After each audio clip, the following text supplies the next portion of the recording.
이제 오늘 열왕기상 13장을 마무리하는데 열왕기상 13장의 내용은 이 여로보암이 만든 북이스라엘의 종교 제도죠. 베델과 단에 금송아지를 만들고 세워놓고 또 숭배하게 하고 또 산당들을 만들어서 제사 드리는 북이스라엘의 이 종교 제도가 하나님을 예배하고 경배하고 경외하는 제도가 아니고 우상 숭배라고 하는 사실을 확정하고 또 그것을 통해서 이 북이스라엘의 왕인 여로보암에게 하나님이 무슨 기회를 주시냐면 회개하는 기회를 주는 거예요. 여로보암에게 회개할 수 있는 기회를 제공합니다. 다시 말해 회개를 촉구하는 내용이죠. 유다에서 베델로 올라온 하나님의 사람과 베델의 늙은 선지자가 13장에 등장하지만 이 13장에서 주인공은 누굴까요? 주인공은 누굽니까? 여로보암입니다. 놓치면 안 돼요. 지금 이 13장의 이야기는 누구를 향해서 하고 있는 이야기냐면 여로보암 왕을 향해서 주시는 말씀이죠. 물론 이 열왕기서가 포로기 때, 바벨론 포로기 때 기록된 내용이기 때문에 바벨론 포로 중에 있는 백성들에게 주시는 메시지만 지금 이 본문 속에서는 여로보암에게 지금 말하고 있는 내용이죠. 하나님이 유다에서 베델로 신실한 하나님의 사람을 보낸 이유가 뭐겠습니까? 보낸 이유가 뭡니까? 누구에게 회개하라는 거예요? 여로보암에게 회개할 수 있는 기회를 주기 위해서 그렇게 하신 것이죠. 근데 여로보암은요, 이 회개할 수 있는 기회를 주신 하나님께 회개하기는커녕 더욱 하나님을 진노하게 만들죠. 오늘 본문의 내용이 이제 그 이야기인데, 이 13장에서 유다에서 베델로 올라온 하나님의 사람을 중심으로 해서 두 사람을 대조해요. 가운데 하나님의 사람이 있고 두 사람을 대조하는데 베델의 늙은 선지자와 여로보암을 대조해요. 자, 베델의 늙은 선지자, 우리가 본문을 쭉 보면서 도대체 이해가 안 되는 사람 중에 한 사람이었잖아요, 그죠? 베델의 이 늙은 선지자는 사실 모양만 선지자였죠. 그냥 무늬만 선지자예요. 실제로는 선지자 역할을 해요, 못해요? 못한 사람이었죠. 여로보암이 베델에 그리고 단에 금송아지 세워놓고 그것이 애굽에서 우리를 이끌어낸 신들이라고 이야기하고 이스라엘 백성들, 특히 북이스라엘 백성들 하여금 남유다 예루살렘으로 가지 못하게 만들고 산당에서 제사하게 하고 그렇게 했음에도 불구하고 그리고 일반 백성들을 제사장으로 삼아서 역할을 하게 하고 뭐 이런 일들을 했음에도 불구하고 하나님의 사람, 선지자잖아요. 그럼 역할을 해야 될 거 아니에요, 그죠? 근데 이 베델의 늙은 선지자는 전혀 그 역할을 하지 못합니다. 어떤 역할도 하지 못해요. 심지어 신실한 하나님의 사람을 속여서 사자에게 죽게 만드는 장본이잖아요, 그죠? 장본인이에요. 그는 선지자였지만 그의 모습을 통해서 뭘 볼 수 있냐면 그는 하나님을 경외하지도 하나님을 두려워하지도 않는 자다라고 하는 사실을 봅니다. 왜요? 이 신실한 하나님의 사람을 속일 때 누구를 이용해요? 천사를 이용하고 하나님의 말씀을 이용하잖아요, 그죠? 하나님이 천사를 통해서 내게 말씀했다라고 하나님까지 이용해요. 그러니까 이 사람에게는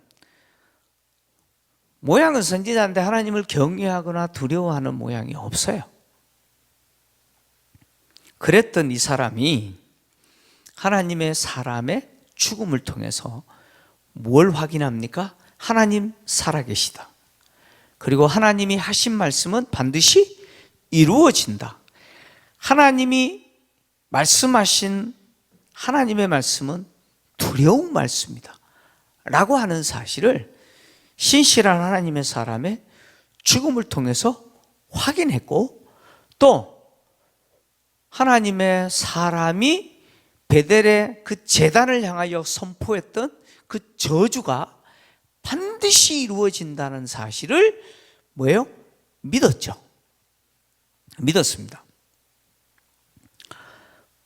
뿐만 아니라 그는 베델로 올라온 그 하나님의 사람이 신실한 하나님의 사람이라는 사실을 인정했고, 또 그 하나님의 사람이 예언했던 내용이 반드시 이루어질 것을 믿었기 때문에 그 하나님의 사람을 자신의 묘실에 장사하고, 자기가 죽으면 자기의 시체를 그 하나님의 사람의 묘실에 장례 치르게 하고, 더하여서 자신의 뼈를 하나님의 사람의 그 뼈 곁에 두라라고 아들들에게 유언까지 했잖아요. 그죠? 이것을 통해서 이 늙은 베델의 선지자는 비록 선지자의 모양은 있었으나 선지자 역할을 하지 못했던 사람이었으나 하나님의 사람의 죽음을 통해서 그는 무엇을 드러내는 사람을 역할을 하냐면 하나님의 말씀은 이루어진다, 하나님은 살아계시다 라고 하는 것을 드러내고, 심지어 자기 아들들에게까지 하나님의 신실한 종이, 하나님의 사람이 예언한 그것이 이루어진다라고 하는 사실을 알게 하고, 자기의 장례를 통해서 그 아들들에게 그 믿음을 갖게 하죠. 하나님은 살아계시다라고 하는 사실, 그리고 하나님이 하나님의 사람을 통해서 말씀하신 그것은 반드시 이루어진다라고 하는 사실을 누구에게 믿게 만들어요? 자기의 아들들에게 자기의 장례를 통해서, 유언을 통해서 그것을 믿게 만들어요. 결국 이 베델의 늙은 선지자는 이후에 신실한 하나님의 사람으로 인정이 되죠. 그죠? 예. 반대로 여로보암은요, 유다에서 온 하나님의 사람의 역할과 그의 죽음, 이 늙은 베델의 선지자의 그 모습, 역할을 통해서 하나님이 자신에게 회개의 기회를 주었음에도 불구하고 회개하기를 거부합니다. 여로보암은 베델로 온 하나님의 사람이 베델의 제단을 저주하고, 그리고 저주한 그 내용이 반드시 이루어진다라고 하는 징표로 제단이 갈라지고 제가 제단에서 쏟아질 거다라고 했던 그 내용이 그대로 이루어진 거 보았어요. 그죠? 그 징표가 그대로 이루어진 거 봤잖아요. 그죠? 심지어 이 하나님의 사람이 제단을 저주할 때 잡아라 라고 자기 손을 내밀어서 체포하도록 했을 때 내밀었던 손이 말라버렸잖아요. 그죠? 다시 거두지 못했어요. 그래서 하나님의 사람에게 사정해가지고 하나님께 기도해서 자기 손을 다시 회복시켜 달라고 했잖아요. 그래서 하나님의 사람이 기도했더니 그 손이 다시 회복된 것을 경험했어요. 여러분, 대단한 거 경험한 거 아니에요? 그죠? 여러분, 이 정도 되면 회개해야 되는 거 아니에요? 그죠? 이 정도 되면은 이거 심성도 아니고, 이 정도 되면 맑게 알아들어야죠. 회개해야죠. 근데 여러분, 회개하지 않습니다.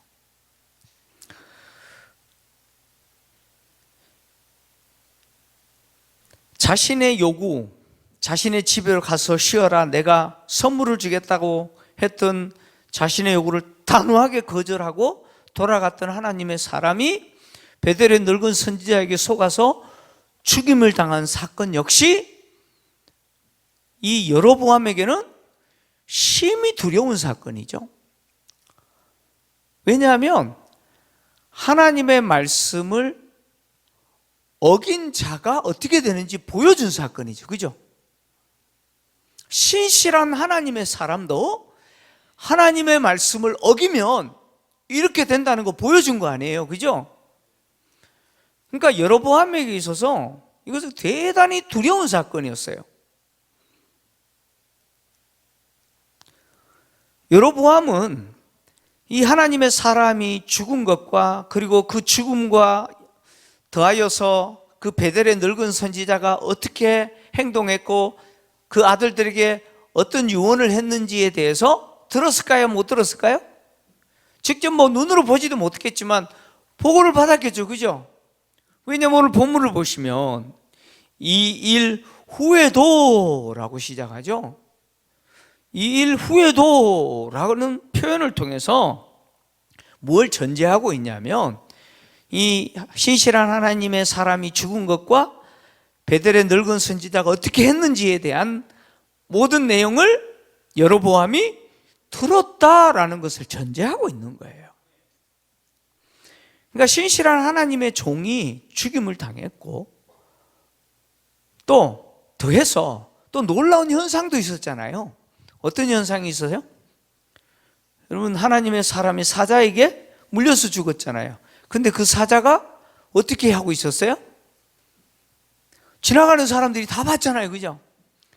그리고 그 성읍에 가서 이야기했잖아요. 그 내용들은 다 여로보암의 귀에 다 보고가 된 거예요. 사자가 하나님의 사람을 물어 죽이고 그 시체 곁에 서 있었죠. 그죠? 그리고 심지어 그 하나님의 사람이 타고 갔던 나귀를 잡아먹지도 않고, 그죠? 미물인 짐승이 사자와 나귀가 그 시체 곁에 이 늙은 선지자가 올 때까지 뭐예요? 서 있는 모습에 대한 그런 그림들은 이 하나님의 사람이 죽은 것은 우연히 죽은 게 아니고 바로 하나님의 말씀을 어긴 것에 대한 바로 그 책임을 하나님이 물으셨다는 거예요.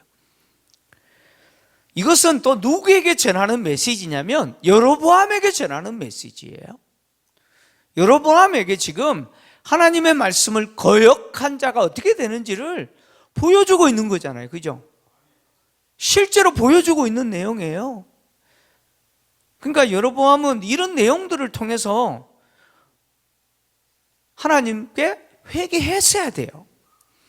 더구나 베델의 늙은 선지자, 모양만 선지자지 선지자 역할도 못했던 그 사람이 그 하나님의 사람의 죽음과 함께 그가 변하는 모습을 보면서 하나님의 말씀은 살았고 반드시 이루어질 뿐만 아니라 이 하나님의 사람을 통해서 뭘 여로보암에게 알게 했어요? 여로보암이 만든 북이스라엘의 종교 제도라고 하는 것은 하나님을 섬기는 것이 아니고 그것은 무엇이라는 거예요? 우상숭배고 하나님이 심판하시는 거라고 하는 사실을 증명한 거 아니에요? 이 정도 되면 여로보암이 회개하고 돌아서야 돼요. 근데 여로보암은 회개하기를 거부하죠. 그래서 오늘 본문을 보니까 여로보암이 이 일 후에도 계속해서 어떻게 해요? 그냥 가요.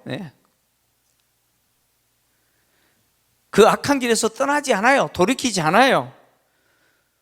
더 심하게 하나님을 대적하죠.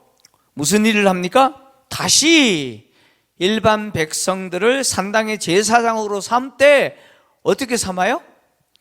지명하여 불러서 삼는 게 아니고 자원하는 사람들은 다 그래? 너 여기 산당. 너 그래 내가 저기 산당. 뭐 이렇게 산당 제사장으로 자원하는 사람들은 다 세웠다는 거예요. 일반 백성들로 하여금 자원하는 사람은 누구든지 산당의 제사장으로 삼았다라고 하는 것은 이 여로보암이 산당 제사 제도를 더 뭐예요? 발전시켰다 그런 이야기예요. 그리고 또 더하여서 산당들을 더 많이 만들었다는 거죠. 여러분 자원하는 사람마다 뭐가 되겠다고요? 왜 제사장이 되겠어요? 산당 하나 두고 제사장 그렇게 못 하잖아요. 그러니까 장릉산에도 산당 만들어 놓고, 저기 저 문수산에도 산당 만들어 놓고, 고려산에도 산당 만들어 놓고, 또 무슨 산이 있어요? 막 산들마다 산당 만들어 놓고, 그래? 너 저기가, 너 저기가 막 지원하면은, 자원하면은 막 만들어서 제사장 삼았다, 그런 이야기죠. 결국 이 행위는 자기만 망하는 게 아니에요. 오늘 성경은 여로보암만 망하는 게 아니죠. 그의 집을 망하게 만들어요. 올 가정의 달인데요, 왜 우리가 하나님과 관계에서 바로 서야 되냐면, 나 개인의 문제가 아니잖아요, 그죠? 공동체의 문제예요. 내가 하나님께 잘못되면 결국 나로 인해서 나만 피해보는 게 아니죠. 여로보암으로 인해서 결국 그 집이 망하게 돼요, 그죠? 오늘 성경은 이렇게 이야기합니다. 여로보암의 집에 죄가 되었다. 그 집이 땅 위에서 어떻게 됐다고요? 무서운 심판이죠. 땅 위에서 끊어졌다는 거예요. 완전히 지워져 버렸다는 거예요. 이런 무시무시한 하나님의 심판 선언이 오늘 본문에 있는 것을 봅니다. 여로보암이 보여주고 있는 이 완고한 모습, 거의 뭐 목에 기부수한 거 아니에요, 그죠? 이 완고한 모습은 사람이요, 기적을 경험한다고 해서 예수 잘 믿는 게 아니라는 걸 보여줘요. 죽었다가 살아나는 사람을 경험해도, 사람이 죽었다 살아나도요, 회개하기를 거부하는 사람들은 회개 안 한다는 거예요. 완고한 사람들은요, 죽었다 살아나도 회개하기를 거부한다는 걸 보여주죠. 예수님이 부자와 나사로 비유를 통해서 이 말씀을 하셨어요. 누가복음 16장 27절에서 31절인데요. 한번 같이 읽겠습니다. 시작. 이르시되 그러면 아버지여 구하노니 나사로를 내 아버지 집에 보내소서. 내 형제 5이 있으니 그들에게 증언하게 하여 그들로 이 고통받는 곳에 오지 않게 하소서. 아브라함이 이르되 그들에게 모세와 선지자들이 있으니 그들에게 들을지니라. 이르되 그렇지 아니하니이다. 아버지 아브라함이여 만일 죽은 자에게서 그들에게 가는 자가 있으면 회개하리이다. 이르되 모세와 선지자들에게 듣지 아니하면 비록 죽은 자 가운데서 살아나는 자가 있을지라도 권함을 받지 아니하리라 하였다 하시니라. 아멘.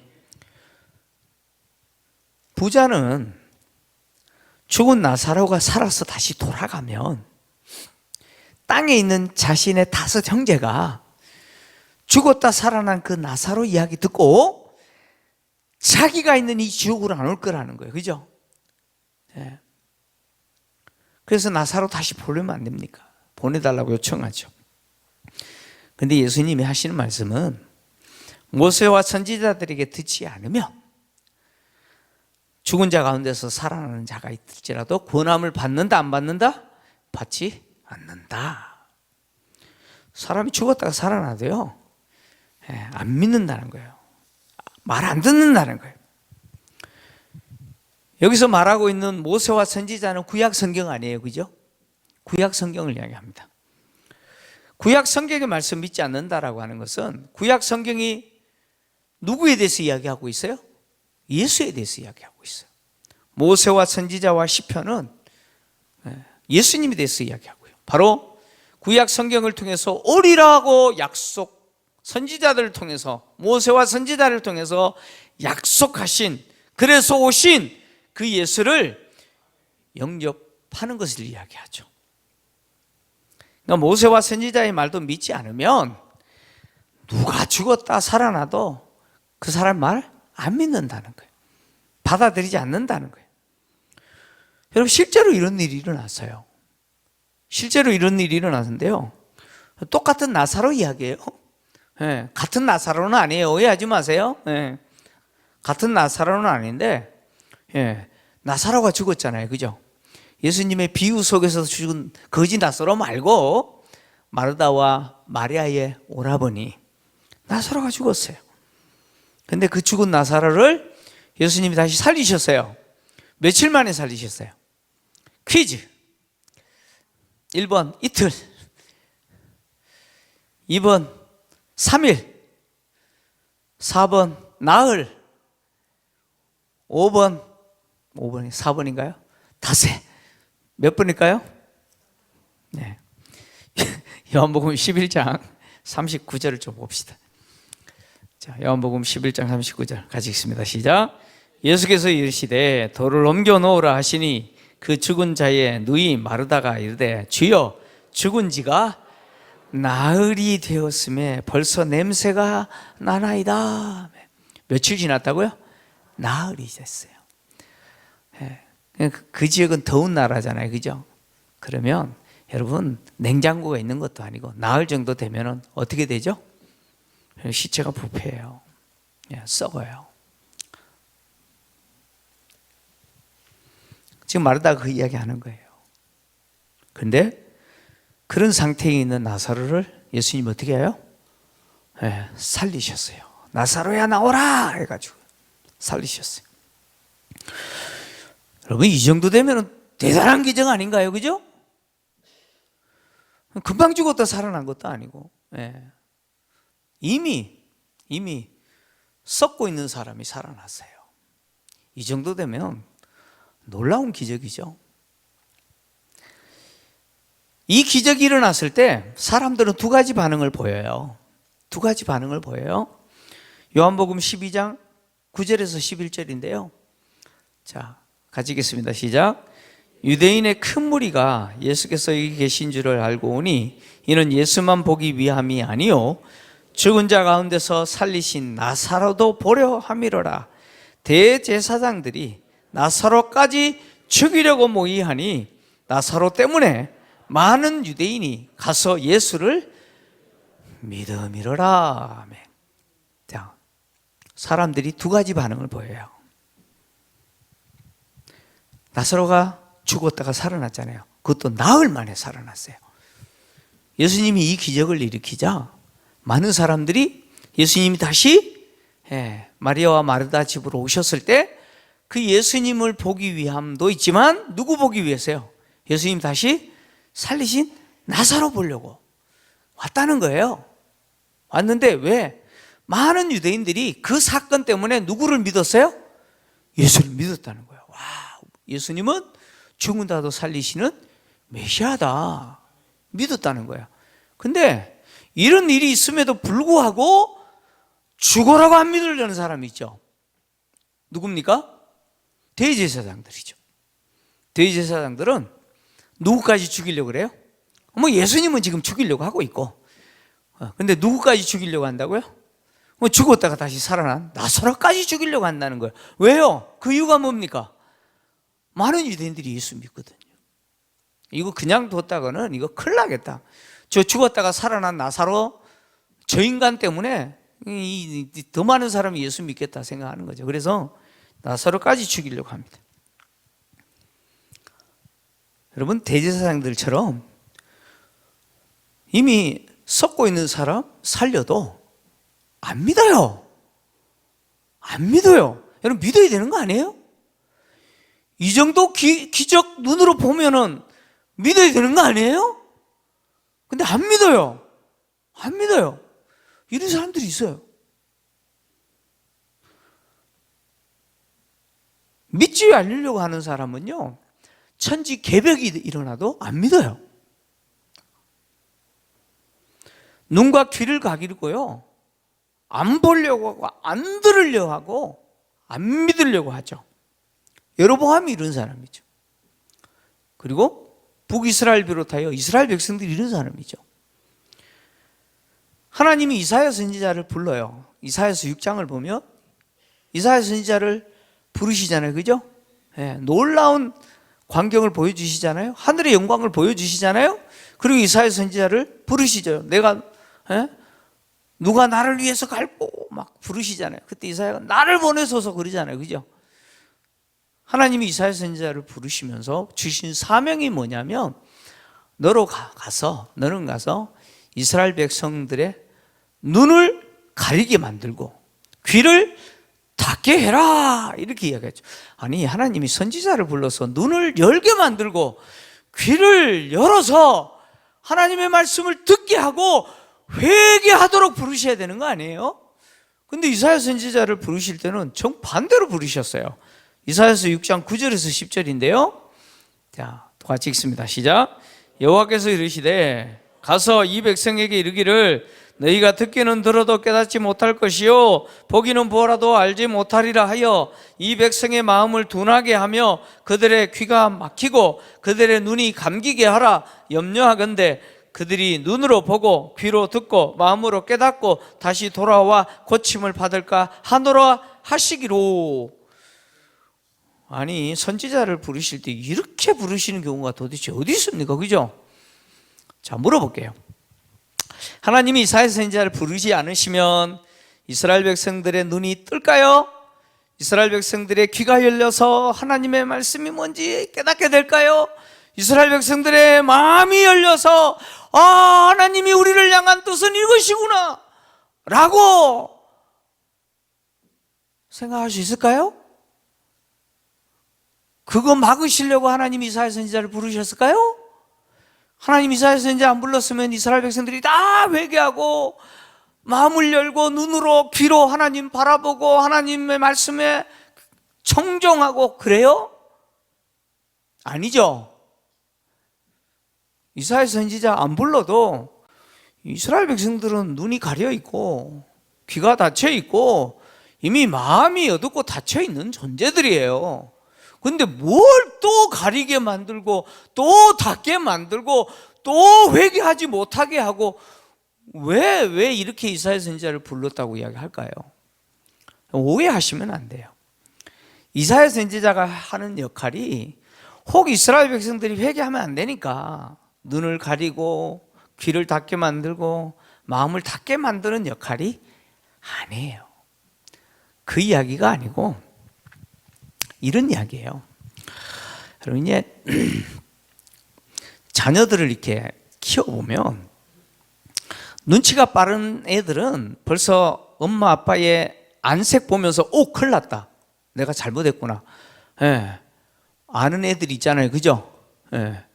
근데 사실 그런 애들은 진짜 흔히 레어하다 그러잖아요. 천년기념물이죠. 그죠? 잘 없어요. 대부분의 자식들은 어떠냐면 부모가 뭔가 훈계를 하면 무슨 소리로 들어요? 보배로운 말씀으로 들어요. 또 잔소리 하시네. 애들 그러죠. 그죠? 우리 클 때도 그랬어요. 저도. 네. 자, 부모가 잔소리를 많이 해서 애들이 달라진 애들이 있어요, 없어요? 혹시 여기 아내들이 계시는데 남편한테 잔소리를 귀에 못이 박히도록 했더니 우리 남편이 달라졌어요. 우리 남편이 인간이 됐어요. 논문 쓰세요. 박사학위 받을 거예요. 잔소리해서 달라집니까? 안 달라지죠. 네. 못난 송아지 엉덩이에 뿔 난다고요? 애들이 그래요. 부모가요 계속 잔소리 하잖아요. 그러면 애들이요 어떻게 해요? 틀어막아요. 귀를 틀어막고요. 봐요, 안 봐요? 안 봐요.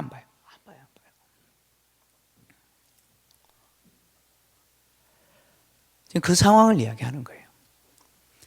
이사야 선지자가 하나님 말씀을 외쳐요. 이사야서를 보면 이사야 선지자가 이스라엘 백성들의 눈을 가리고 마음을 가리고 눈을 가리게 합니까? 귀를 가리게 합니까? 그 역할 아니에요.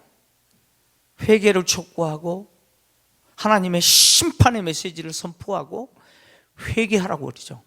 근데 이스라엘 백성들이 어떻게 해요? 어떻게 합니까? 귀를 닫아버려요. 막 귀를 틀어막아요. 안 들으려고. 눈을 어떻게 해요? 안 떠요. 떠라니까 안 떠요. 안 떠요. 마음을 안 열어요. 몸부림쳐요. 하나님 말씀 안 들으려고. 지금 그 이야기하고 계시는 거예요. 하나님, 네가 그렇게 메시지를 선포해도 이 백성들은 그럴 거라는 거예요. 아무리 말해도 안 들어요. 안 들어요. 여로보암이 지금 그런 모습이에요. 하나님 얼마나 기회를 줍니까? 그죠? 한번 따라서 할까요? 내가 예수 믿는 것 기적 중의 기적이다. 내가 예수 믿는 거요, 이거 기적 중의 기적이에요. 내가 예수 믿는 거 이거 값싼 은혜가 아니에요. 간혹 가다가 우리가 오늘 아마 기도하실 때도 그렇게 기도하시는 분 혹시 있을지 모르겠어요. 하나님 기적을 보여주세요. 정말 하나님 기적을 좀 보여주세요. 그럼 제가 예수님 정말 잘 믿겠습니다. 막 그런 분 계실 거예요. 기적 보여주면 잘 믿을까요? 내가 예수 믿는 것 이거보다 더 큰 기적은 없어요. 이거보다 없어요. 내가 예수 믿게 된 게 기적이라니까요. 예? 여러분 길 가는 사람 붙들고 예수 믿으러 그러겠어요. 니나 잘 믿으러 그래요. 예? 정신 나갔다 그러죠. 안 믿으려고 하는 사람은 이제 죽어라고 안 믿어요. 안 믿어요. 여러분 내가 예수 믿는 게 얼마나 놀라운 기적이냐면, 내가 들은 이 복음이 지금 내가 살고 있는 이 시대에 내 귀에 들려져서 내가 그것을 믿게 됐다는 게, 이게요, 이 과정에서 얼마나 많은 사람들이 쓰임받았는지 몰라요. 맞죠? 여러분 2000년 전에 사도를 통해서 전해진 이 복음이 우리 귀에 들릴 때까지 얼마나 수많은 역사의 흐름이 있었습니까? 얼마나 많은 사람들이 이 복음의 증인의 역할을 해왔습니까? 얼마나 많은 사람들이 목숨을 걸고 이 복음을 전했습니까? 그렇죠? 그래서 이 복음이 우리 귀에까지 들려졌고, 더 중요한 거는 뭐냐면 들려진 것도 기적인데 그거 내가 믿고 있다는 거예요. 여러분 이상하지 않나요? 우리끼리 보니까 우리는 별로 이상하지 않죠, 그죠? 네. 예수 안 믿는 사람들 우리 쳐다보고 있으면요 가관이에요, 그죠? 네? 참 도대체 이해가 안 되는 사람들이에요. 그러니까 내가 예수 믿는 게 이게 값싼 은혜가 아니에요. 내가 가볍게 취급해도 되는 게 아니라는 거예요. 내가 예수 믿는 것은 하나님이 나에게 주신 최고의 선물이에요. 이거보다 좋은 선물이 없어요. 근데 우리는 끊임없이 이것보다 더 좋은 거 달라 그래요. 더 좋은 거 없는데. 그죠? 오늘 여로보암을 통해서 오늘 우리에게 보여주는 게 뭐냐면, 하나님이 천지를 창조하신 사건보다 내가 예수 믿는 사건이 더 큰 기적이라는 거예요. 여러분 이거 인정하시면서 사시라는 거예요. 내가 예수 믿는 것이 하나님 주신 최고의 복이고 최고의 선물이고 이것보다 큰 게 없다는 사실을 인정하면서 사십시오. 그러면 어떤 결과가 있냐면, 여러분 남편이, 저도 한번 그러고 싶은데 아내의 생일이 되면 진짜 세상에서 딱 2개밖에 없는 다이아 반지를 선물로 했네. 받기 싫은가요? 세상에 2개밖에 없는 다이아 선물을 했어요. 네. 여러분 그거 귀하게 여겨야 안 귀하게 여겨요? 그거 아무 데 던져야 안 던져요? 방에 이리 치이고 저리 치이고 그래요 안 그래요? 안 그러죠, 그죠? 하나님이 나에게 주신 최고의 선물이 뭐라고요? 벌써 잊어버리셨나? 하나님이 나에게 주신 최고의 선물이 뭐라고요? 예수 믿는 거예요. 이 믿음이에요. 이 믿음은 선물이에요, 그죠? 우리 행위에서 나온 거 아니에요. 하나님 주신 선물이에요. 최고의 선물이에요. 귀해요, 안 귀해요? 귀하게 여기고 계세요? 정말 내가 가진 이 믿음이 얼마나 보배로운지 아시는 분만 이 믿음대로 살아요. 믿음대로 안 사시는 분들이 왜 그렇게 안 사냐면 이 믿음을 값싼 것으로 취급해요. 싸구려로 취급해요. 그래서 아무 데나 팽개쳐요. 지난주에 제가 얘기했죠. 교회 두고 가신다니까요. 어디 두고 가신다고요? 교회 두고 가세요. 집에는 안 가지고 가셔요. 직장에는 안 가지고 가셔요. 네? 여러분, 믿음은 그렇게 취급당하는 게 아니에요. 주님이 우리에게 주신 최고의 선물은 믿음이에요. 이 믿음 없어 봐봤어요. 여러분, 이 자리에 있었겠어요? 주님이 이 믿음을 우리에게 선물로 안 주셨으면 여러분 지금 뭐 하고 계실까요? 이 주말에 부어라 마셔라 위하여 그러고 있지 않겠어요? 여러분, 그렇지 않겠어요? 이 보배로운 믿음을 귀하게 여기십시오. 그리고 그 믿음대로 사십시오. 하나님이 내게 주신 믿음을 귀하게 여기는 사람은 말로 그렇게 귀하게 여기는 게 아니고 그대로 사는 거예요. 그 믿음으로 사는 그 사람이 정말 믿음이 하나님 나에게 주신 너무나 귀한 선물, 최고의 선물이라는 것을 인정하며 사는 것이죠. 저와 여러분은 이렇게 사시는 분들이 되시기를 주의 이름으로 축원합니다.